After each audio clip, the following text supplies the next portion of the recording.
Ating pag-aaralan ang Lucas 2, talata 8 hanggang 14. Lucas 2, talata 8 hanggang 14. Maraya po ba kayong tumayo lahat?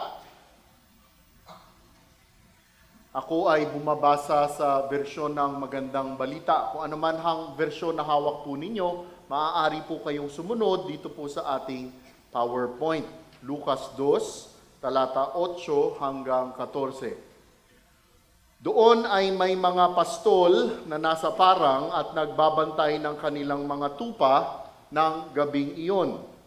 Lumapit at tumayo sa kalagitnaan nila ang isang anghel ng Panginoon at nagliwanag sa kapaligiran nila ang nakakasilaw na kaluwalhatian ng Panginoon. Ganoon na lamang ang kanilang pagkatakot. Ngunit sinabi sa kanila ng anghel, "Huwag kayong matakot. Ako'y may dalang magandang balita para sa inyo na magdudulot ng malaking kagalakan sa lahat ng tao. Isinilang ngayon sa bayan ni David ang inyong tagapagligtas, ang Kristong Panginoon. Ito ang inyong palatandaan. Matatagpuan ninyo ang isang sanggol na nababalot ng lampin at nakahiga sa isang sabsaban." Bigla nilang nakitang kasama ng anghel ang isang malaking hukbo ng mga anghel sa kalangitan. Sila'y nagpupuri sa Diyos at umaawit. Papuri sa Diyos sa kaitaasan at sa lupa ay kapayapaan sa mga taong kinalulugdan niya. Tayo po ay magdasal. Diyos amang makapangyarihan, pinupuri ka namin dahil tunay kayo po ay tapat. Kayo ay mahabagin at Panginoon, kayo ay mapagpala sa amin. Maraming salamat muli sa hapon na ito.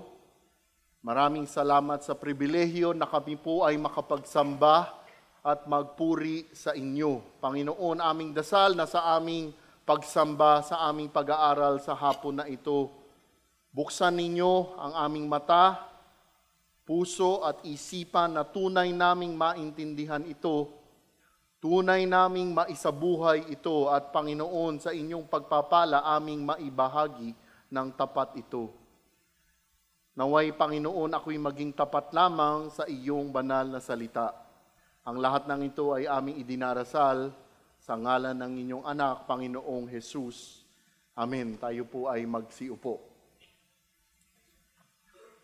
Okay, sa hapon na ito, pinamagatan natin ang ating pag-aaral na papuri sa Diyos sa kaitaasan. Papuri sa Diyos sa kaitaasan. Bago po natin umpisahan ang ating pag-aaral, kilala niyo po ba si Charlie Brown? O hindi na? Si Snoopy, kilala niyo? Yung aso, ayan, makikita niyo yan, di ba? Makikita niyo yan sa iba't ibang mga damit, iba't ibang gamit, mga tindahan. Si Charlie Brown at si Snoopy. Ang sumulat ho niyan, yung may akda, ay isang sikat na author, si Charles Schulz. Tama ho ba? Kasi alam na alam ko to, kasi paborito ng misis ko ito. No? Kung may roong okasyon, ito ang eksaktong regalong talagang magugustuhan niya, magagalak siya. Si Charles Schulz, kung inyong sasaliksikin, ay isang malalim na Kristiyano. Siya ay isang tapat na Kristiyano. Noong 1965, ganito ho ang nangyari. Isang malaking kumpanya ng soft drinks ang tumawag sa grupo niya. At sinabi sa grupo niya, "Gusto namin magkaroon ng isang palabas sa telebisyon na gawa mo, umiikot doon sa mga isinusulat mo, sila Charlie Brown at sila Snoopy." Okay. So, si Charles Schulz kasama yung grupo niya, naisipan na may siguradong palabas na sila. Ang laman ng palabas na iyon ay ano? Ito po ay isang tungkol sa Pasko, ngunit mayroong eksena na aabot ng 50 segundo na magsasalita yung isang karakter sa Peanuts na si Linus. At ang gagawin niya, tatayo siya bubuksan ang Biblia, babasahin ang Lucas 2, talata 8 hanggang 14. Babasahin mismo nung isang cartoon character sa telebisyon, sa palabas, yung Luke 2:8-14. At yung version pang gagamitin niya ay King James Version. At yung malaking network nung panahon na iyon ay yung CBS, kung saan ilalabas iyon. 1965, ito ang sinabi ng mga executives ng CBS. Okay sa amin ang palabas mo, pero ito ang sasabihin namin. Tanggalin mo yung pagbabasa ng Biblia sa publiko. Dahil si Charles Schulz ay malalim na Kristiyano, hindi po siya pumayag. Kahit anong gawin ng mga network executive, sasabihin ni Charles Schulz, hindi po pwede. Kung gusto ninyo ang palabas na ito ang ilalabas ninyo.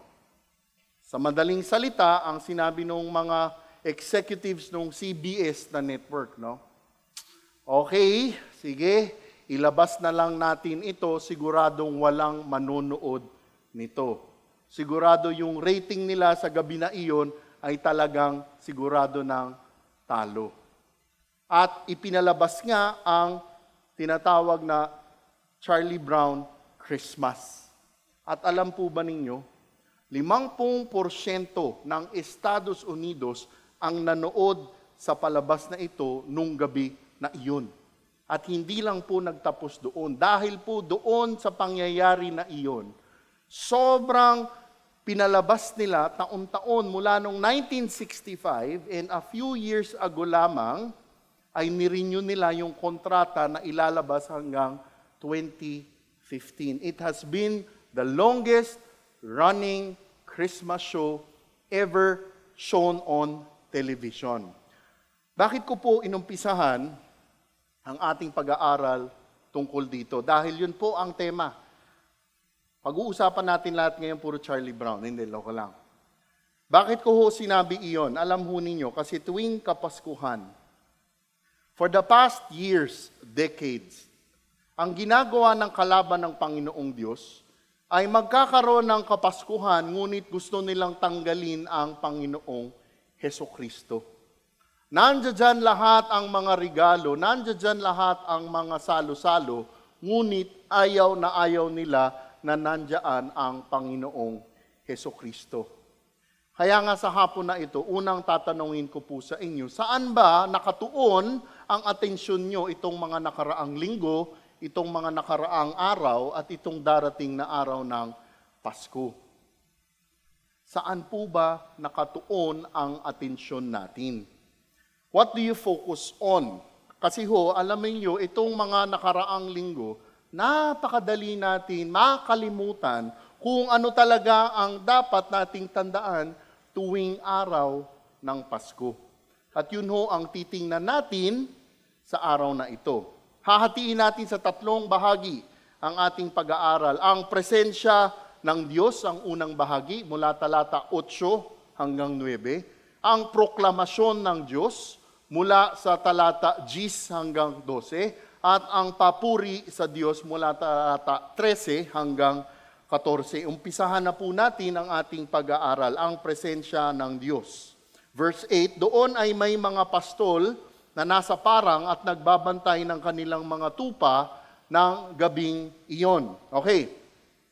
Ang pangyayari pong ito ay nangyari sa parehong lugar kung saan ipinanganak ang Panginoong Hesukristo. At makikita po ninyo ito sa mga nakaraang mga bersikulo.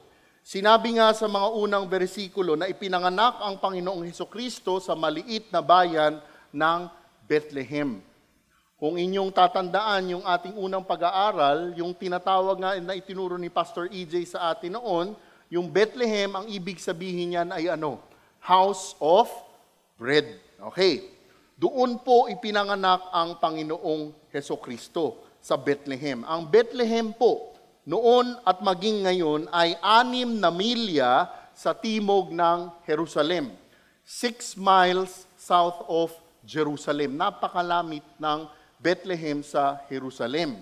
Kung pupunta nga daw kayo sa Israel ngayon, nasa Jerusalem kayo, pupunta kayo ng Bethlehem, hindi nyo mapapansin na ilang kilometro lang nasa Bethlehem na po kayo. Ang Bethlehem ay isang lugar kung saan pinapastol ang mga tupa. At iyan po ang dahilan kung bakit ang mga tagapastol ay nasa parang ng gabi na iyon. Ang tanong, sino po ba ang mga pastol o tagapastol? Sino po ba itong mga shepherds na ito? Ano ang maaaring malaman natin ukol sa kanila? Mga kapatid, sa pananaw ng mundo, ang mga apostol ang huli mong iisipin para bigyan ng balitang sasabihin dito. Sila yung huling grupo, sila yung huling mga tao na bibigyan mo ng mensahe na makikita po ninyo. Bakit kamo? Bakit sa huli? Ipaliliwanag po natin yan mamyang kaunti. Okay, punta tayo sa panahon natin ngayon. Madalas, kung mayroon kang nais ipahayag na isang matinding balita o isang matinding kampanya o isang matinding produkto, ang gagawin ng mga tao ngayon, kukuha sila ng magagaling na tinatawag sa English na PR manager, yung public relations manager. O dili kaya, kukuha sila ng mga matitinding ahensya o matitinding mga manunulat at tagapagbalita. O dili kaya, pipili sila ng mga maiimpluwensyang mga tao para maipamalita ang balita na sinasabi mo. If you're gonna launch something, sisiguraduhin mo, yung bibigyan mo ng balita mo ay maaabot yung tao na gusto mong kausapin. Ngunit alam po ninyo, mga kapatid, ang Panginoong Diyos ay tanging kakaiba ang plano. Bakit po? Dahil ang balitang sasabihin niya ay unang sinabi niya, unang ipinahayag niya sa mga tagapastol sa lugar ng Bethlehem. Ang mga pastol ng mga panahong iyon ay napakabababa ng tingin ng mga tao. Sobrang baba ng tingin ng mga tao sa mga tagapastol. Ang trabaho ng mga pastol ay di pinapansin ng mga tao dahil nga ito ay hindi nangangailangan ng matinding kalidad at abilidad. Madalas, ang trabahong ito ay ibinibigay sa mga bata. At ito pa po, dahil nga ang mga pastol o mga tagapastol ay 7 araw nagtatrabaho, di sila nakasusunod sa pagsunod sa tinatawag na mga Sabat. Hindi ho sila nakakapag-observe ng Sabat dahil 7 araw sila magtrabaho. At dahil po dito, ang mga namumuno ng templo ay napakababa ng pagtingin sa mga tagapastol na ito. Ito pa po, ang mga pastol po ay hindi pinapayagang maging testigo sa korte ng mga Hudyo.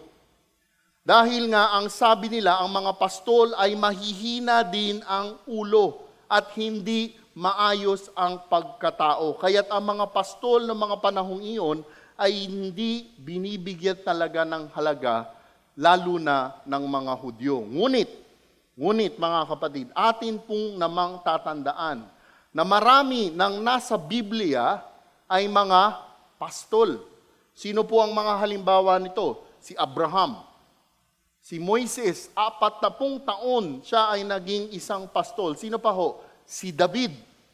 At maging ang Panginoong Hesus ay tinawag niya ang sarili niyang mabuting pastol, the good shepherd. Kaya nga po, mga kapatid, kung inyong titingnan, ang Panginoong Diyos ay hindi mag-isip katulad nating makasalanang tao. Kasi tayong mga tao, ganito po tayo. Uunahin natin, pupuntahan ay yung mga maiimpluwensya ng mga tao para iabot ang mga mensahe, para maikalat sa ibang tao. Ngunit hindi po ganoon ang Panginoong Diyos. Mismo ang Panginoong Diyos ang nagbigay ng halimbawa na ang inuna niya para ibalita ang sasabihin niya ay itong mga humble na mga pastol.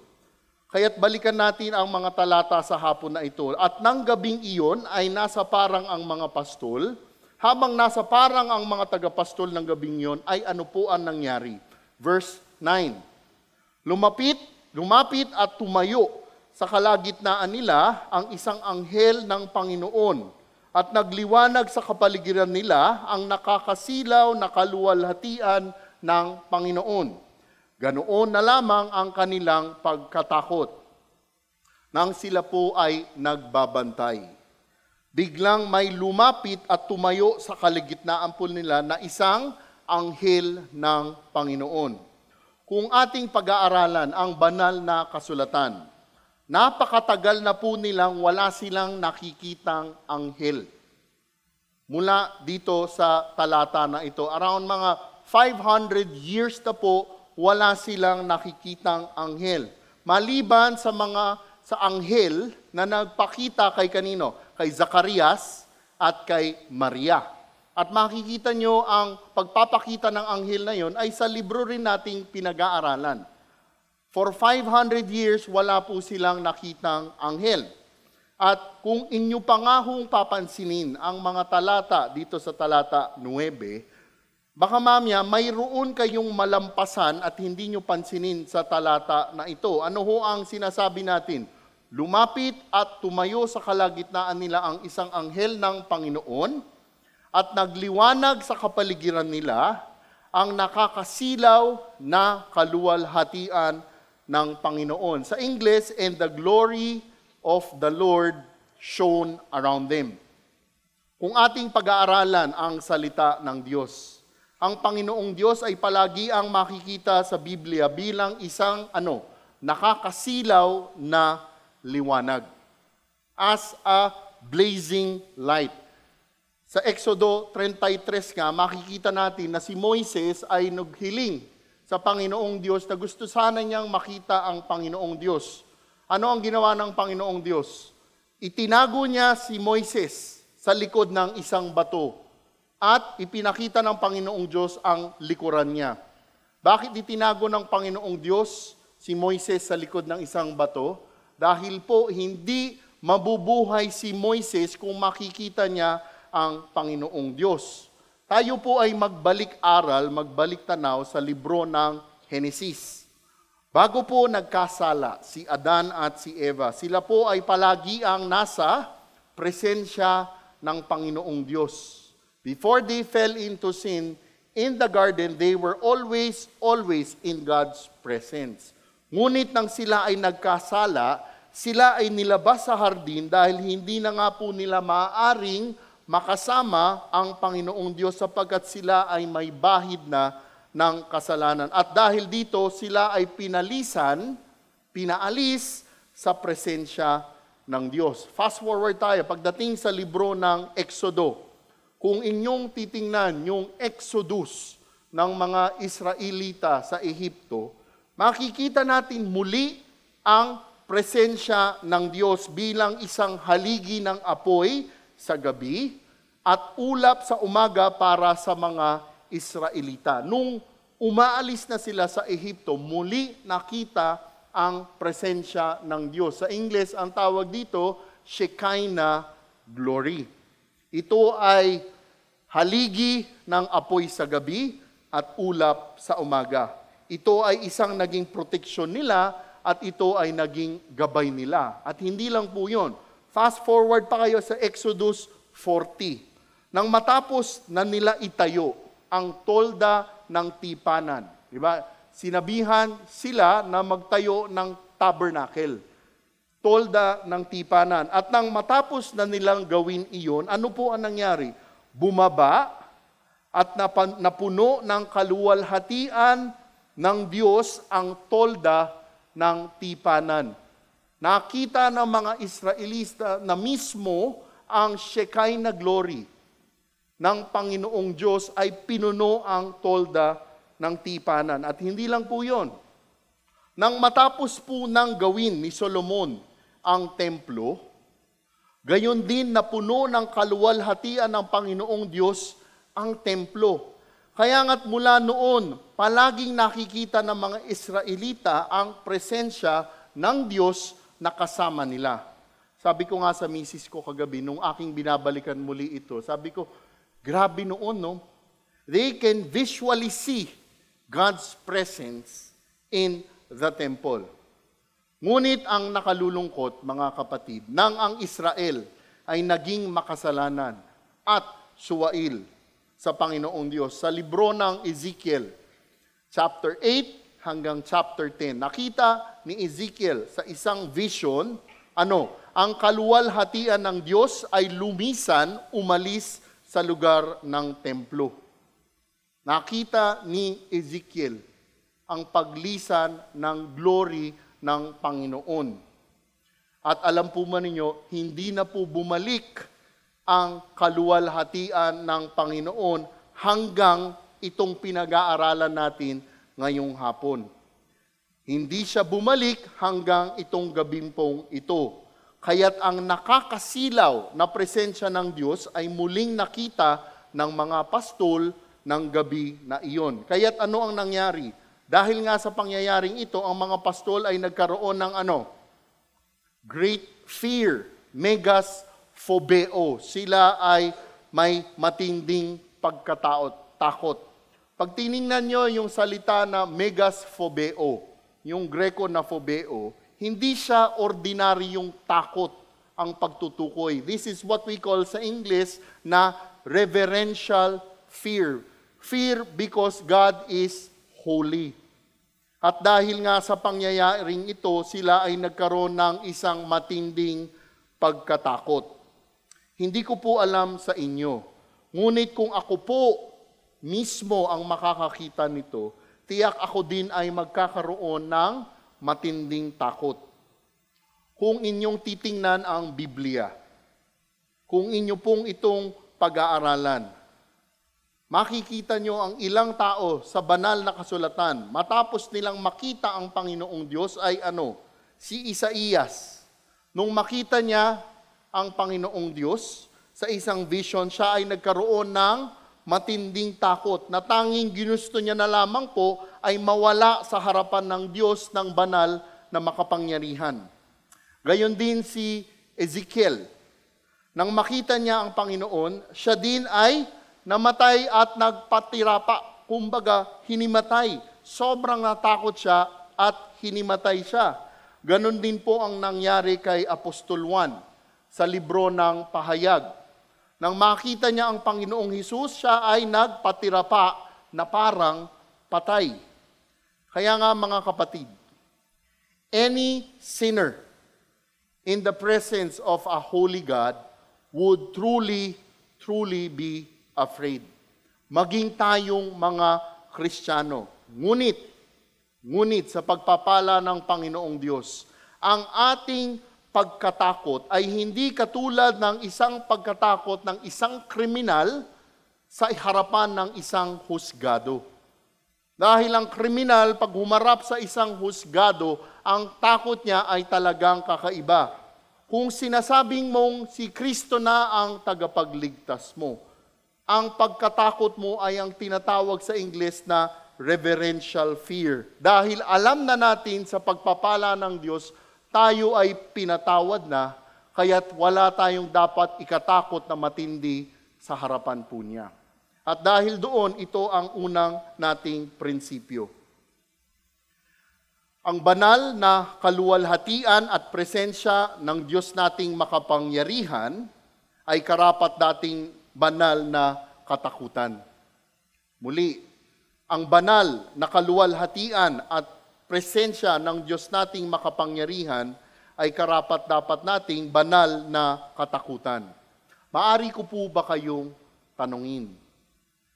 Ano sa buhay mo ngayon ang maaaring maging katibayan na ikaw ay may banal na katakutan sa Diyos nating makapangyarihan? Uulitin ko ho, ano sa buhay mo ngayon ang maaaring maging katibayan na ikaw ay may banal na katakutan sa Diyos nating makapangyarihan? Does it show? May evidence po ba? May katibayan po ba? Obserbahan natin ang mga salita natin. Obserbahan natin ang mga desisyon natin. Obserbahan natin ang mga pamumuhay natin. Makikita ba natin na tunay na may banal na takot tayo sa Panginoong Diyos natin? Does it show? Kaya nga mga kapatid, ano ang maipagdarasal natin na tunay na maisabuhay natin upang mapapurihan siya, upang mabigyang luwalhati siya sa patuloy na ginagawa niya para sa atin sa buhay natin. Kaya nga, pag tiningnan natin ito, nakita natin kanina, itong mga humble shepherds, no? Iisipin mo, grabe si Lord, no? Of all the people, pwede niyang i-reveal dun sa temple rulers. Pwede niyang i-reveal dun sa mga impluensya nung panahon na iyon. Ngunit hindi ganon ang ginawa ng Panginoong Diyos. Ang pinili niya mismo nung gabing iyon ay ang mga tagapastol na ito. Marahil iisipin natin kasi, Brother Rico, ganito lamang ako eh. Hindi ko alam kung magagamit ako ng Panginoong Diyos. Alam po ninyo, hindi tinitingnan ng Panginoong Diyos ang trabaho mo, ang kapasidad mo. Ang tinitingnan niya ay kung ikaw ay available para sa gawain niya. And you know what? If we really believe that we are in the very presence of God, you know what? Katulad nung sinabi ng anghel na to, do not be afraid. Do not be afraid. Pumunta po tayo sa ikalawang dibisyon, ang proklamasyon ng Diyos. Verse 10, ngunit sinabi sa kanila ng anghel, huwag kayong matakot. Ako'y may dalang magandang balita para sa inyo na magdudulot ng malaking kagalakan sa lahat ng tao.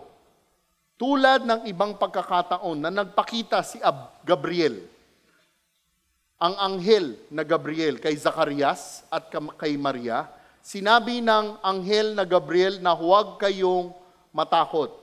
Dito sa talata na pinag-aaralan natin ngayon, hindi natin alam kung sino ang anghel na ito. Sabi nga ng maraming komentaryo, malaki ang posibilidad na si Gabriel din ito. Ngunit dahil hindi sinabi ng salita ng Diyos, huwag na ho nating pangalanan kung sino ang anghel na to. Sinabi ng anghel, huwag kayong matakot. Wala po silang dapat ikatakot. Datapwat ang presensya ng Diyos ay nagdudulot sa kanila ng unang takot. Sila naman ngayon sa pagpapala ng Diyos ay sinabihang huwag silang matakot. Bakit ko po inuulit ito? Malaki ang posibilidad na ang mga tagapastol na mga ito ay mga tunay na mananampalataya ng Diyos. Bakit kamo? Ang matatakot sa Panginoong Diyos na parang isang kriminal ay ang mga taong hindi pa napapatawad sa kanilang mga kasalanan. At sinabihan ang mga pastol na ito, huwag kayong matakot. Malaki ang posibilidad, mga kapatid, na ang mga tagapastol na ito ay tunay na mananampalataya ng Diyos. At makikita pa natin mamaya ang katibayan kung bakit natin sinasabi iyan. Kaya't ganun na lamang ang sinabi sa kanila ng anghel na huwag silang matapot. At hindi lang po nagtapos doon ang sinabi ng anghel na to. Sinabi ng anghel na Diyos na ang dahilan kung bakit sila hindi dapat matakot. Dahil mayroon siyang dalang magandang balita. Sa Ingles, good news. Sa Greko, euangelizo. Yung Greko na euangelizo, galing doon yung salita nating evangelize. Sinabi ng anghel na mayroon siyang magandang balita na magdudulot ng malaking kagalakan sa lahat ng tao. Mga kapatid, hihinto ako sa mandali dito. Pag binasa nyo ang talata na ito, naaalala ba ninyo nang tinanggap ninyo ang Panginoong Hesukristo? At pag binabasa natin muli ang talata na ito, does it really give you great joy? Yung Greko kasi nito, megas chara. Hindi maipalawanag ng salita natin yan. Exceeding joy, great joy. Ang nakalulungkot kasi mga kapatid, ito ang panahon ng Kapaskuhan. Sobrang busy natin sa lahat na nangyayari sa paligid natin. At nakakalimutan natin ang tunay na diwa ng Pasko.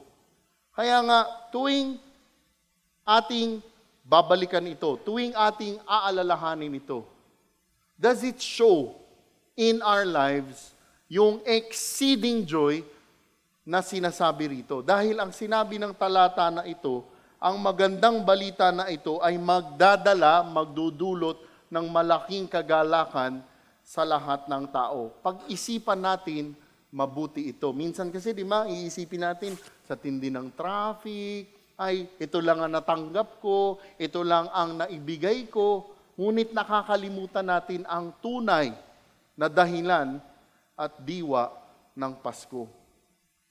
Mula sa emisyon na takot, ay naging isang emosyon na matinding malaking kagalakan.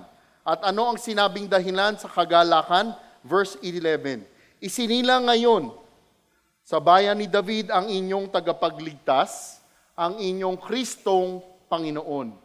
Tingnan po ninyong mabuti ito. Isinilang ngayon. Sa araw na iyon at maaaring sa oras din na iyon, ibinigay ng Panginoong Diyos sa mga pastol na ito ang pinakamagandang balita na maririnig ng isang tao. Kung inyong titingnan mabuti mga kapatid, kumbaga ganito ito, di po ipinagpaliban ng Diyos ang pagbabalita nito. Di niya po ipinagpabukas. Kumbaga, pag tiningnan nyo, parang sobrang excited mismo ang Panginoong Diyos sa okasyon na ito. Dahil mismo, isinilang ngayon sa bayan na David ang inyong tagapagligtas. Nakita po ba natin yon? Sobrang, nung pinag-aaralan ko ito, when this happened, it was as if God was so excited himself to tell the good news. Bakit? Binigay niya ang balita mismo sa araw na iyon. Hindi niya sinabi kinabukasan. Hindi siya nagpaliban ng 7 araw, ng 1 buwan. Hindi. Hindi kasi natin nakikita mga kapatid, ang nangyayari na spiritual sa paligid natin. Yung cosmic battle between God and His arch-enemy Satan. For thousands of years, tiyak po tayo na pinipigilan ni Satanas na mangyari ang oras na ito. Kaya nga, nang mangyari ito, makikita natin ano ang naging reaksyon ng mga anghel niya at ano ang naging reaksyon ng ibinigyan ng balita niya. Kaya nga, muli tayo, no? Alam ko ang dami nating mga pinagkakaabalahan sa araw na ito at sa mga araw na darating itong linggo na ito. Pero balikan natin yung araw na tinanggap mo ang Panginoong Hesukristo. At maging sa araw na ito, sa pagdiriwang ng Pasko, talagang makikita ba sa mga buhay natin ang matinding galak at kaligayahan dahil sa natanggap natin?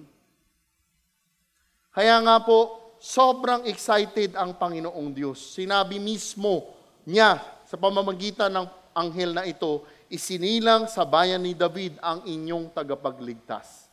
Saan isinilang? Sa bayan ng Bethlehem. Ito po ay nasa katuparan ang propesiya mula sa Micah 5 verse 2. Sinabi po kasi sa lumang tipan na ang Mesyas ay ipapanganak sa maliit na bayan ng Bethlehem. Pag tiningnan po ninyo mabuti ito, marahil may magtatanong pa din dito, tagapagligtas saan? Tagapagligtas para saan? Kung mayroong kasing tagapagligtas, ang ibig sabihin ay mayroong sitwasyon na sobrang delikado, sobrang mapanganib sa buhay ng isang tao. At sa sobrang delikado nito, nangangailangan ito ng tagapagligtas para sa sitwasyon na ito. Kung inyo pong papansinin, kanina ang nabanggit ay kagalakan para sa lahat ng tao. Ngunit, ang Panginoong Diyos ay naging personal dito. Babasahin ko po sa English itong talata na ito. Sa English, ang nakalagay, for today, in the city of David, there has been born for you a Savior. Sa Tagalog kasi, hindi ganon ang nakasulat. Ngunit sa English, ito ang nakasulat. For today, in the city of David, there has been born for you a Savior. Kumbaga, ang tagapagligtas na ito ay personal na para sa iyo. Ang tagapagligtas na to ay sinadya ng Panginoong Diyos para sa iyo. Kaya nga mga kapatid, kung inyong titingnan, ang tagapagligtas na ito ay hindi ordinaryo. Bakit kamo? Ang tagapagligtas na ito, di po siya tagapagligtas sa ating mga problemang pinansyal. Hindi po siya isang tagapagligtas sa mga problema sa ating mga asawa, sa ating pamilya. Hindi po siya tagapagligtas para sa mga problemang pangkalusugan natin.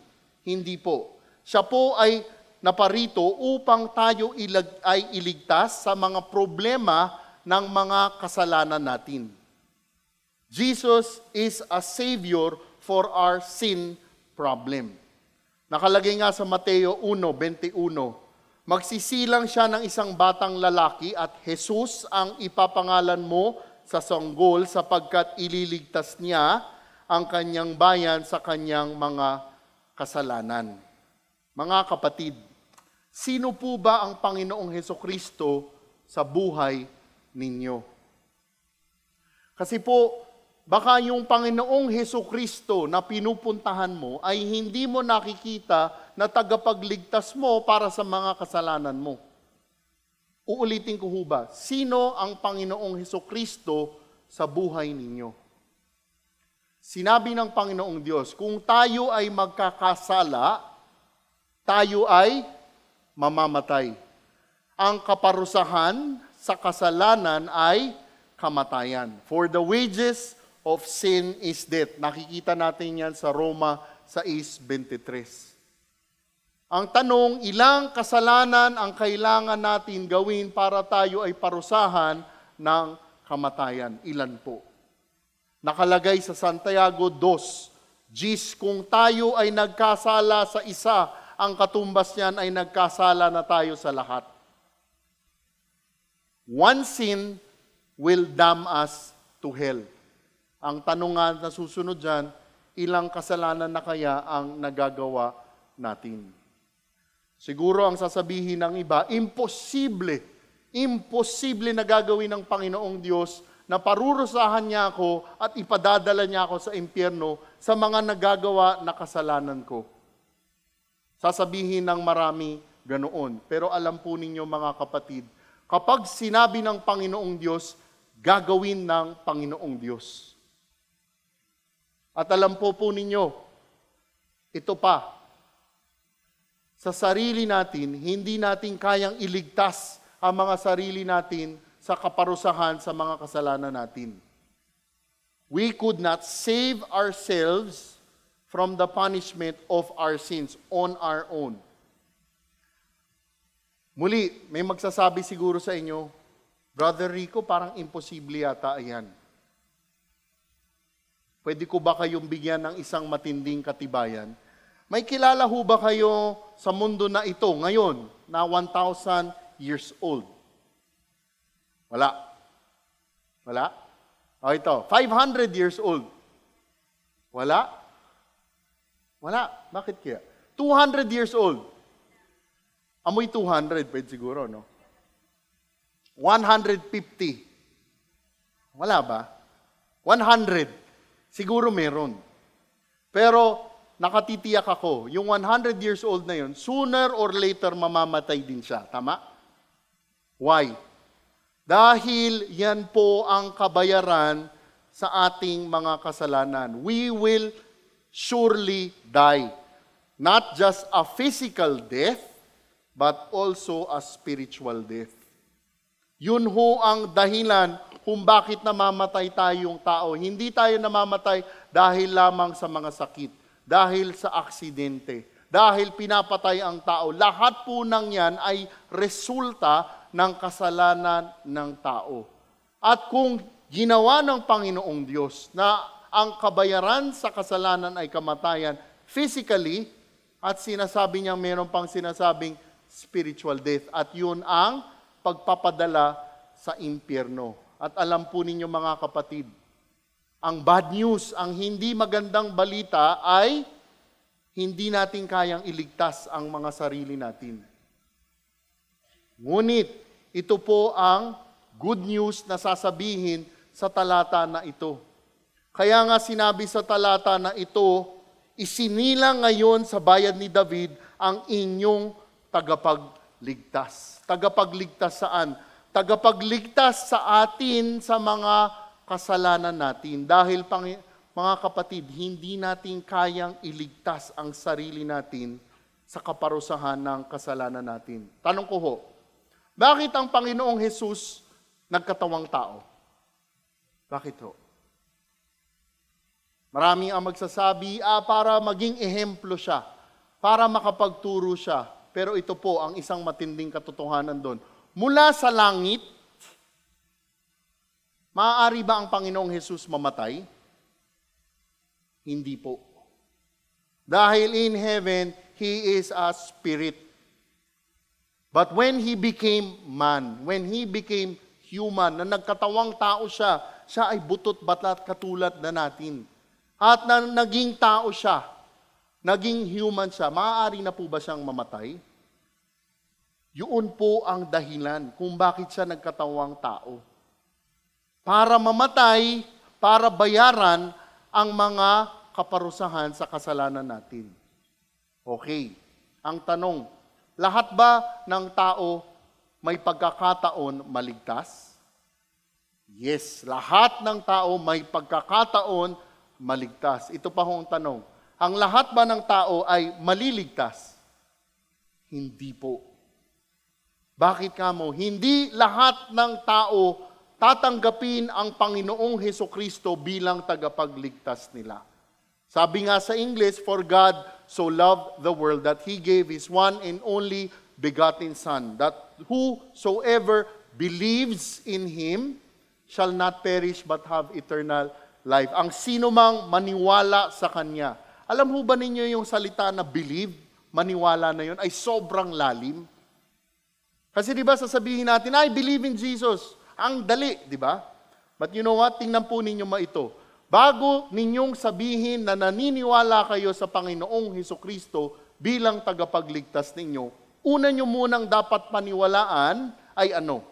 Na makasalanan tayo, na ipadadala sa impyerno at sa sarili nating kalakasan ay hindi natin kayang makamit ang kaligtasan. Before you can even believe and accept Jesus as your Savior, you have to first believe that you need a Savior. Ito ho ang sinasabi dito. Kaya nga't sobrang galak ng sinasabi na matatanggap ng isang tao kapag tinanggap niya ang Panginoong Hesukristo. 1,000 years from now. 1,000 years from now. By God's grace, magkikita-kita po tayo.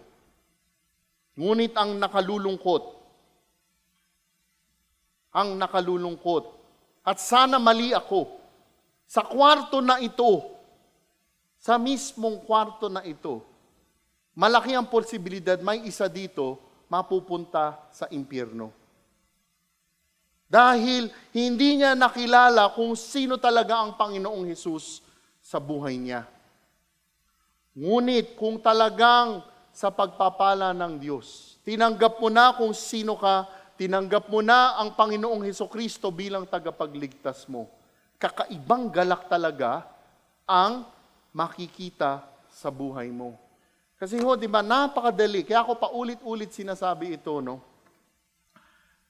Napakadali kasi itong Pasko na to, sobrang madidistract tayo sa lahat. Di ba? And we really forget, makakalimutan natin kung ano ang diwa ng Kapaskuhan para sa atin. Isinilang ngayon sa bayan ni David ang inyong tagapagligtas, ang Kristong Panginoon. Siya po ang Kristo. Ito ay salitang Greko para sa Mesias, the Anointed One. Sa panahon na iyon, yung mga ina-anoint ay mga hari, pari at mga propeta. At kung inyong titingnan mabuti, ang Panginoong Hesus ay tunay na hari ng mga hari.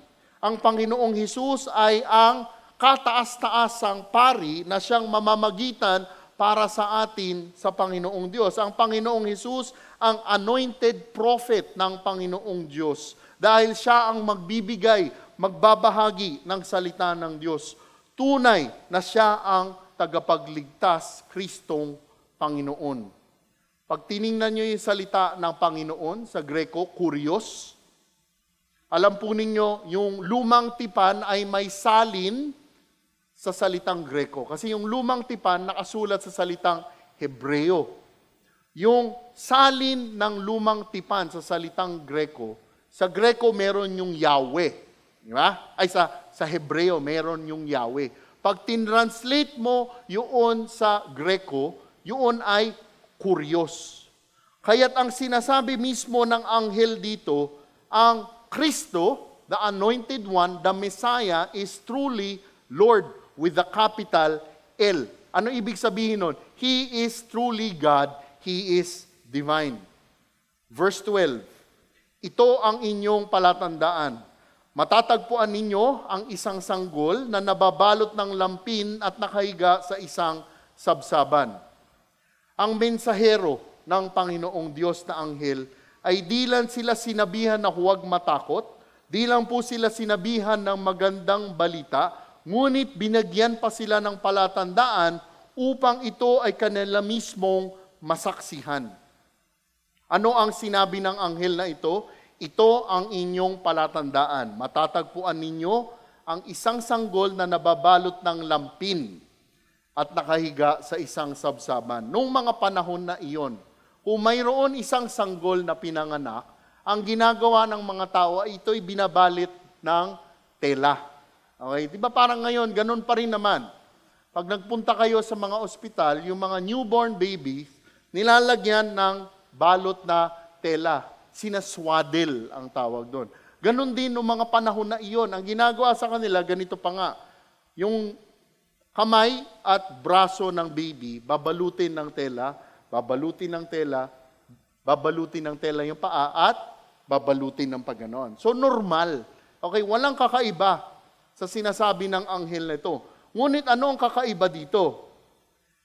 Siya ay matatagpuan na isang sanggol na nababalot ng lampin at nakahiga sa isang sabsaban. Tingnan po ninyo mabuti ito.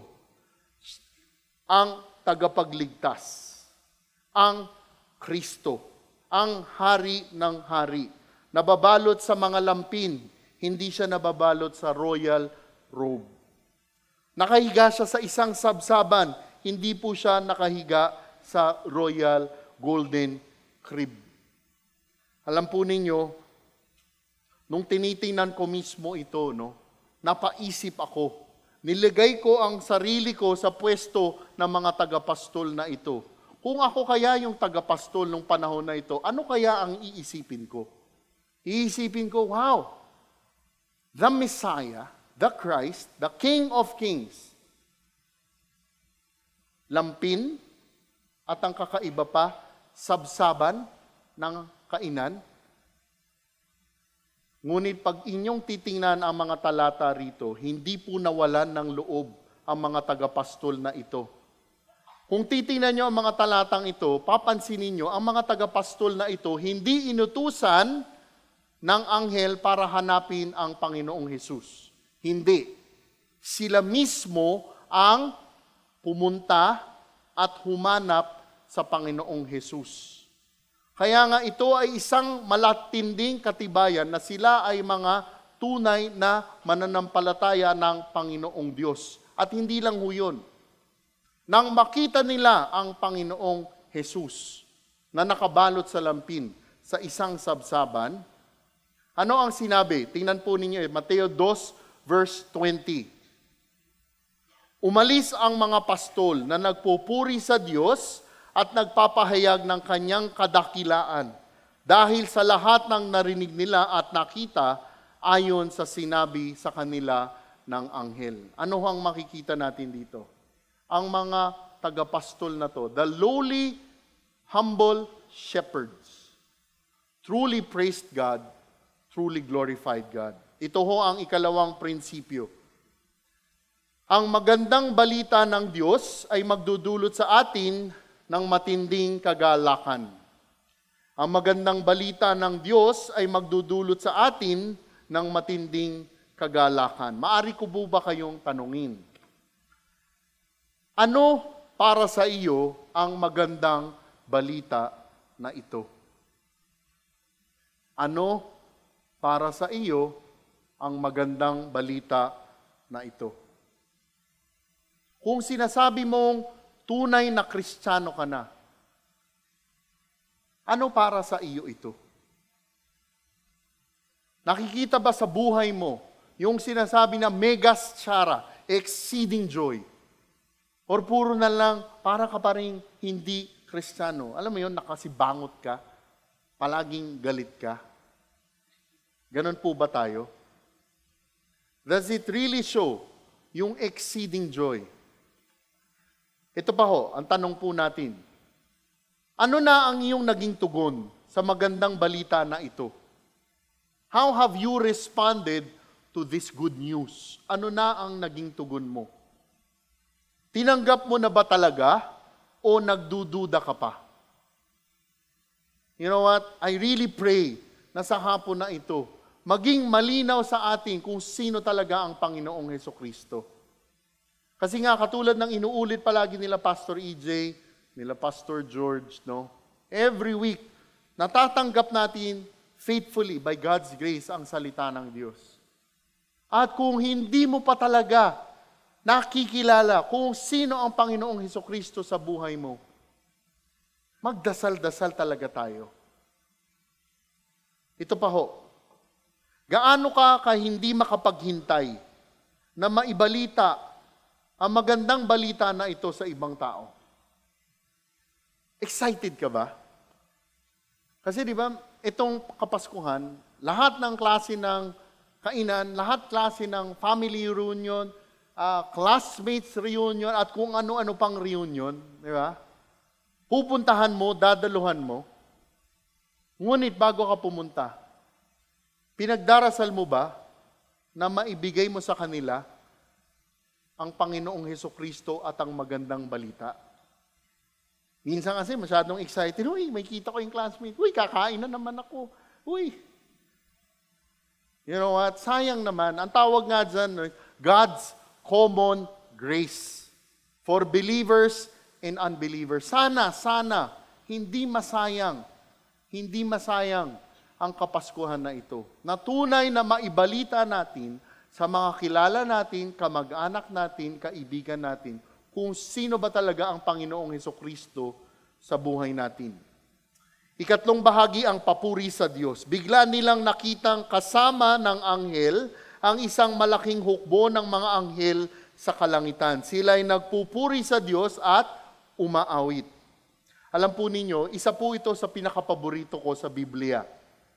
Sinasabi nga ng ilang komentaryo, ito ang pinakapuno, the pinnacle of all in Scripture. Bakit kamo? Isang malaking hukbo ng mga anghel sa kalangitan ang biglang lumitaw.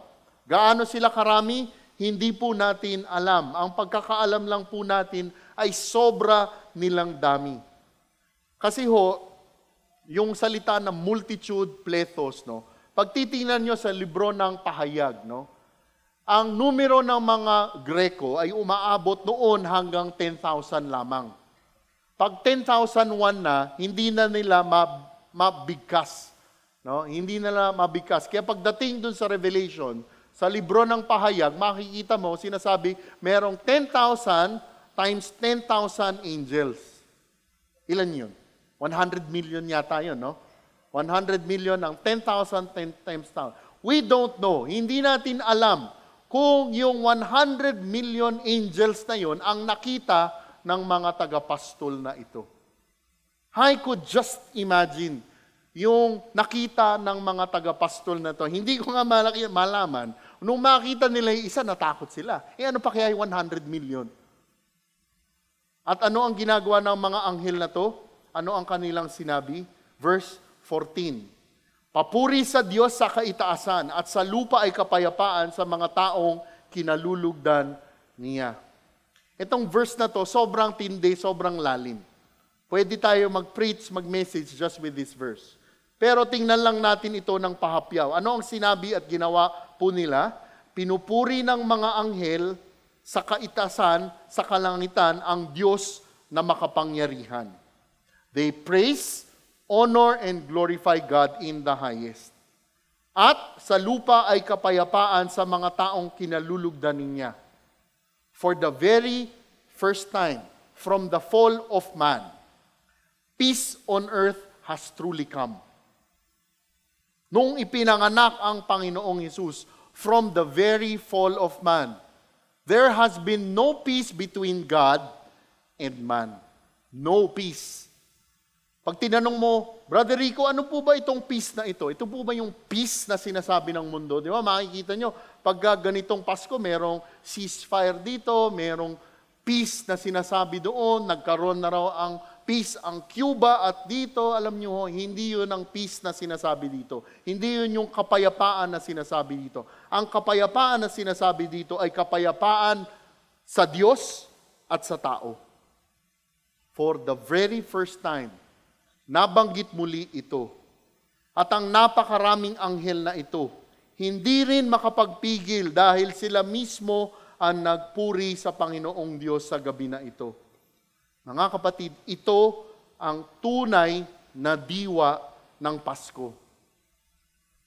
Ito ang tunay na diwa ng Pasko. Karapat dapat natin purihin ang Panginoon. Karapat natin sabihin at ibalita sa ibang tao ang magandang balita ng Panginoon. Kung inyong ang titingnan mabuti, kung ang mga anghel na ito, datapwat hindi sila direktong makikinabang sa magandang balita na ito. Di ba?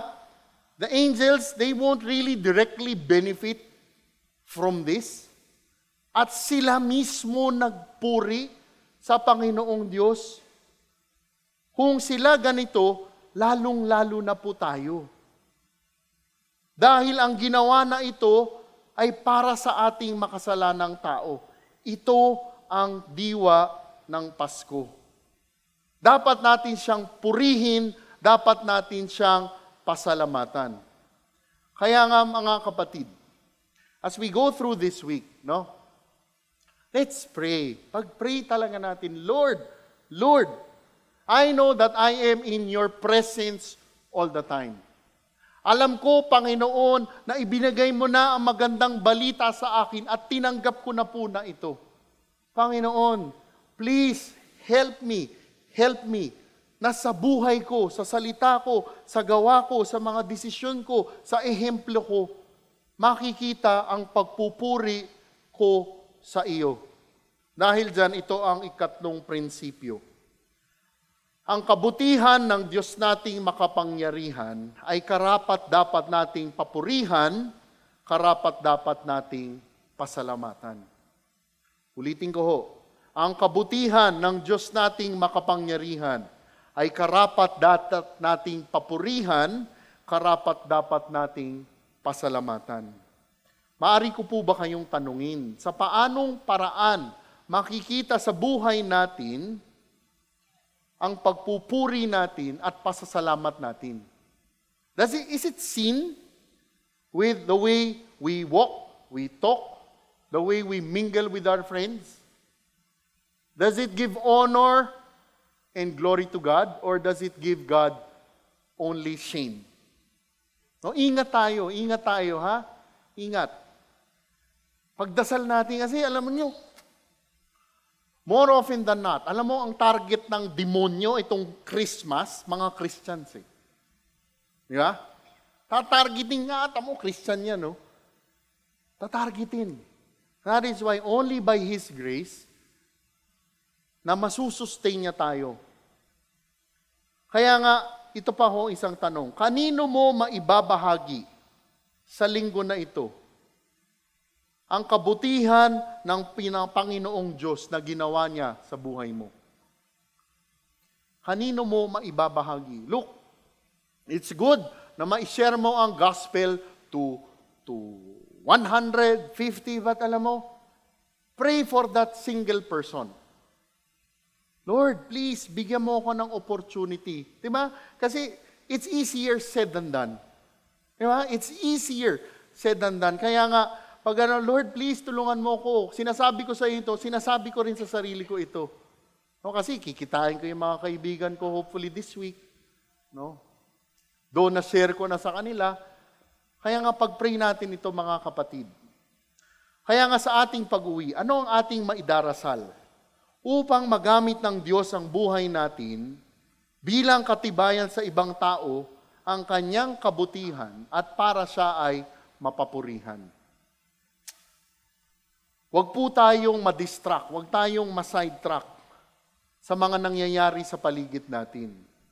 Sa ating paghahanda, sa ating paggunita, sa kapanganakan ng Panginoong Hesus, ating ipagdasal, ating hingin sa Panginoong Diyos na tayo ay tulungan niya upang makita ng ibang tao sa mga buhay natin ang katapatan ng Diyos, ang magandang balita ng kaligtasan. At nang sa gayon sila mismo ay tatanungin na kayo, sino ba talaga ang Panginoong Hesukristo? Dahil kung hindi nila nakikita ito, alam niyo, tayo pa ang hadlang sa mga taong hindi nakakakilala sa Panginoong Hesukristo. Kaya nga, sa ating pagtatapos, atin lamang sabihin, to God alone be all the glory. Tayo po ay magdasal. Diyos amang makapangyarihan, pinupuri ka namin dahil tunay kayo po ay tapat. Datapwat kami ay hindi mga tapat. Panginoon, pinupuri ka namin dahil kayo po ang tagapagligtas po namin. Panginoon, maraming salamat po sa biyaya, pagpapala ng kaligtasan. Alam namin, Panginoon, maging sa sariling mga lakas namin, sa sariling mga akala namin, talino namin, ay makakaya namin. Ngunit alam namin, Panginoon, na ang lahat ng ito ay dahil lamang sa pagpapala at grasya mo. Aming dasal, Panginoon, na sa araw na ito, sa loob ng linggo na ito, at hindi lang sa linggo na ito, sa bawat araw na ibinibigay po ninyo, aming dasal, Panginoon, na kami ay maging tapat lamang sa iyo. At nang makita ng ibang tao kung sino talaga ang Panginoong Hesukristo.